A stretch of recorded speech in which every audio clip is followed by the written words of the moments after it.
When I think back to some of my favorite fishing memories, there are lots that come to mind. But one thing that stands out in many of these is my first boat, the white boat. My first big purchase as a young adult who wanted nothing more than to fish every single day. This boat was more than just a boat to me. It was an escape. Either from a long day of work in construction or an excuse to get out of town, every weekend it was a new lake, a new state, and a new adventure.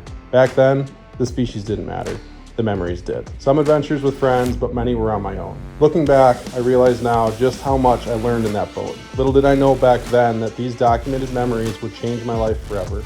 The Week on the Woods series, the first muskie catch on drone, would all be stepping stones towards fulfilling my lifelong dream of one day making it in the industry. After 3 seasons and countless miles together, our journey would come to an end. The day I sold the boat, I watched it go down the road, and a piece of me went with it. 3 years later, our paths would cross again when I got the opportunity to own the boat.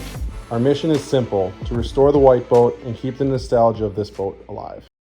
All right, guys, welcome back to the next part of our boat rebuild. And if you guys watched the first video, you'll see there's a big silver thing back here that used to have a big black thing. We basically got rid of the old engine that was on here. We had a 2-stroke 225 Pro XS Merc with like 1700 hours on it. That was the engine I bought it with, I sold it with, and then bought it back with. Jesse ran it for a year, but there was a bunch of oil issues and it was just tired. It had 1600 hours. The engine ran its course of life, but I found this Yamaha. Boat dealer had this one. It's like a 2006 or 7, I want to say, but 225 4-stroke Yamaha. It was just for a great price. Snatched it up, threw it in the back of this, but we also put a jack plate on here too. This is a TH Marine hydraulic jack plate. It's a 10-inch recess. And then just the beauty of the hydraulic jack plates is it allows you to move your engine up and down. I didn't know where this engine was going to have to be as far as performance-wise to get the best hole shot or fuel economy or speed. So the jack plate allows me to play with that a lot. We just kind of threw the bolts in the center settings and kind of saw where it went. We're going to have to bring the engine actually up and remove it here on the jack plate in order to get it right. But getting a 4-stroke engine on here was a must. Really wanted to throw a 225 Pro XS in here, a new one, but at the time we were waiting on engines. I had one that was coming, but it was COVID and whatever else. But anyways, we came into a pinch. We needed an engine quick, and this one got us out of a pinch. So last time in the first video you guys saw, I pulled out a ton of stuff off the sides of the gunnel, and I wanted to get the fiberglass work done. Looking back, that was a huge mistake. I won't say wasted, but I had the fiberglass work done. It was about $2,500. They filled in all the holes. Like, they did a great job. But looking back, what I should have done was just pulled everything off, and then this boat's going to get decked out in aqua traction, and we should have just put aqua traction over the gunnels, just to cover up all the screw holes and all that stuff, and you never would have saw it. It never would have been there. There was nothing structurally wrong with the boat, but it just looked really bad. So instead of putting all the money into the fiberglass work, if I was smart, I should have just waited and then covered it in aqua traction. If you punch a hole in your drywall, easiest thing to do is put a picture over it, right? You'll never see it again. So looking back, that was a mistake. We can actually cover this up with aqua traction. Anyways, you can see when they did this. So this is all new sprayed fiberglass. It's obviously a little bit dirty just from the road trip, but there's this black sticker here, and what it was is it matched up the line of the new spray versus the old base color, and it was going to be basically impossible to perfectly match the two colors.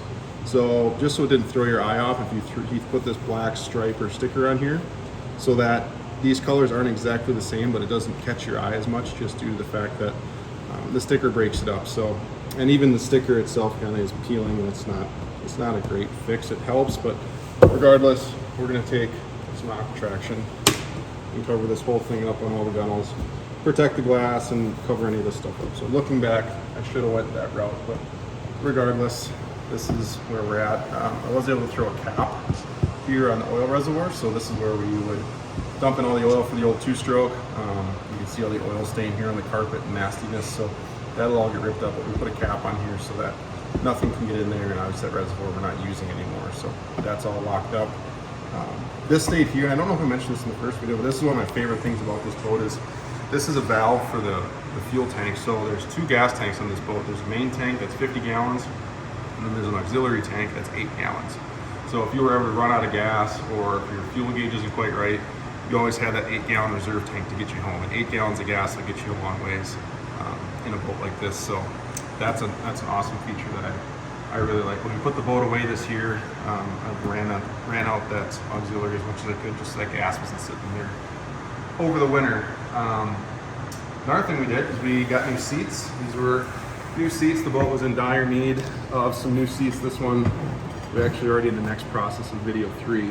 But I just got some seats from my guys down at Appleton Boats. We just got some Lund seats here.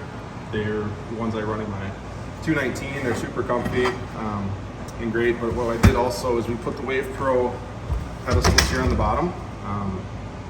I've had some friends who had the Wave Pros. I always thought they had the best design. It's not a company that I necessarily work with or affiliated with at all. I pay full price for these like anybody else, but I think they're the best design just due to the fact that they're as flush as possible to your floor.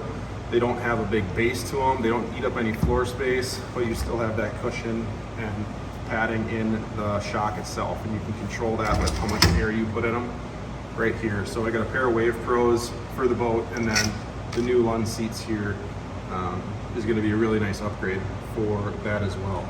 Also with the engine, we had to put in new controls. These are Yamaha controls versus with the old one we obviously had the Merc controls. So new Yamaha controls, and then my guy that did the install put a nice piece of plastic here, make it look real nice, fit and finish. Yeah, it looks much nicer than our old setup as well. What else we do? So we removed the graph on the side over there. We're going with new mounts. It's going to be this mount here. This is a Cisco Fishing Systems mount. Another just awesome product. I absolutely love these. I ran them in my boat in my Lund this year. I had 4 of them. I tightened them down and I never had to touch them once from July until the end of the season. It's hands down the best electronics mount I've ever used. Again, not affiliated with this company at all. They just make a really awesome product. So those are, I'm going to be running a ton of those next year on my other boat, but I got 2 for that. I got 1 for the graph on the dash here, and then 1 to go in the track for the back as well. Also, I guess with there's so much stuff. With the jack plate, I had them put in the blinker switches here. So basically all this is doing, there's 1 blinker on each side. 1 controls your height for your jack plate so that you can see the engine moving up and down. You can adjust the height on it. Up, and then you get your side, the tape on the side showing you how high you are, so you know where you're at. And then your other one is going to be just your standard engine trim, up and down for when you're running down the lake. You can trim up, trim down, regardless if you want more speed, more control, and whatnot. But it's all right there at your fingertips on the steering wheel. So, other than that, from our last video, we see what else we got to show you guys. All right, guys, we are at Aftech with the man himself, Nate. And we're dropping off my other boat. If you guys have seen the series so far, we've got the Triton here. We're gonna drop this thing off. Nate has a lot of work to do. He's got to fix Greg Thomas's boat first. That thing needs way more work than my boat needs. It needs a little love. Needs a lot of love. But apparently all the Muskie guys are dropping their boats off at Nate's here. But we've got this boat that absolutely needs a ton of love. If we jump up in here, quick. It's got nasty hatches. That's probably the nicest hatch in this boat, and it's still. This one's not in bad shape. It's still kind of disgusting. The ones that look really bad are these ones. We've got carpet tearing off here, carpet tearing off down here. Gross.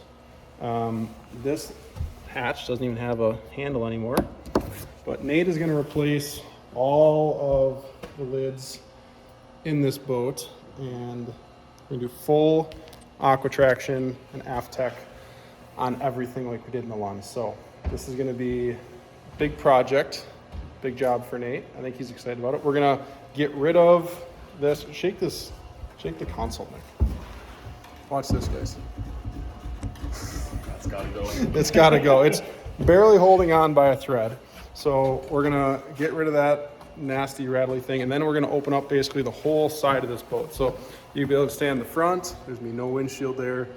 20.5-foot boat all the way to the back. Now, the thing in the back is Nate is going to build us a rear casting deck so you can actually stand back there and not have it be a big splash well. This is the one I would say weak point in this boat is the splash well is probably about 16 inches wide, and you lose a ton of space in that part of the boat. So we're going to build a back deck so you go all the way back there, nice and flush, utilize all the space in the boat.